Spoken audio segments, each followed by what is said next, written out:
Bonjour tout le monde, bienvenue sur ma chaîne. Mon nom est Isabelle, je suis auteure, conférencière, blogueuse et j'adore partager des enseignements spirituels de façon colorée, ludique et joyeuse.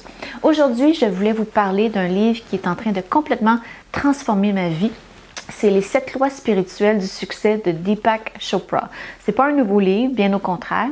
C'est un livre que j'avais feuilleté dans le passé, mais je m'étais pas vraiment arrêtée pour étudier les concepts présentés dans ce livre-là. Et mon Dieu, que c'est en train de changer ma vie.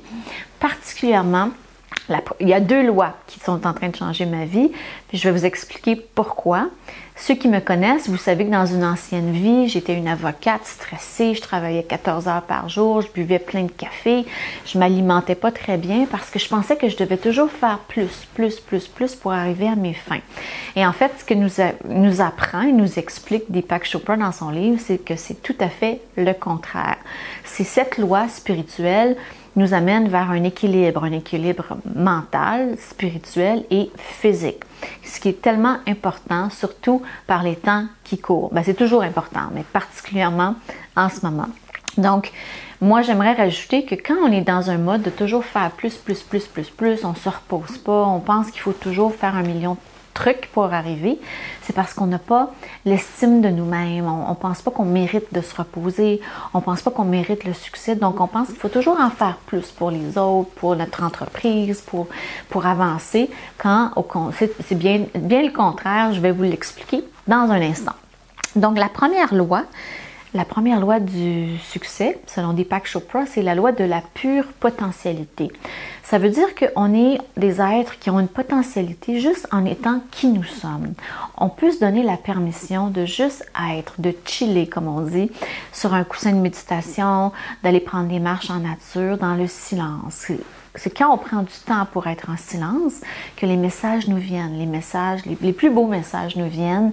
Et c'est là que, moi, en tout cas dans mon cas, c'est là que mes meilleures idées viennent pour mes livres. Alors, de ne pas avoir peur d'être dans le silence, de fermer la télévision, la radio et d'écouter les messages de notre âme.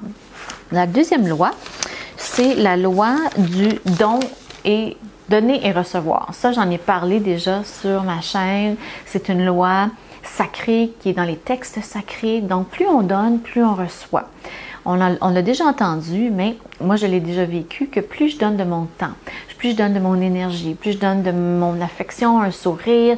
En ce moment, juste un sourire, ça peut faire la journée de quelqu'un. Donc, donnez et vous allez voir, vous allez recevoir.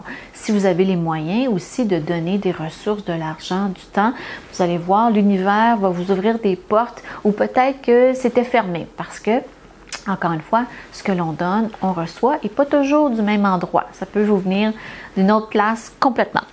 Ensuite, la troisième loi, c'est la loi du karma. C'est la loi qui dit qu'on récolte toujours ce que l'on sème. Donc, de faire attention à nos choix quand on prend une décision professionnelle, personnelle, parce que toute action amène une réaction. Donc, faire attention à ça. Est-ce que je vais blesser quelqu'un? Est-ce que je vais faire du mal à la planète? C'est super important. La quatrième loi, c'est la loi du moindre effort. Donc oui, faire un petit peu moins d'efforts dans sa vie professionnelle, pas s'éreinter pour arriver à nos fins, mais aussi dans nos relations, de pas toujours penser qu'on doit avoir raison, lâcher prise, de t'arrêter d'être sur la défensive face aux autres.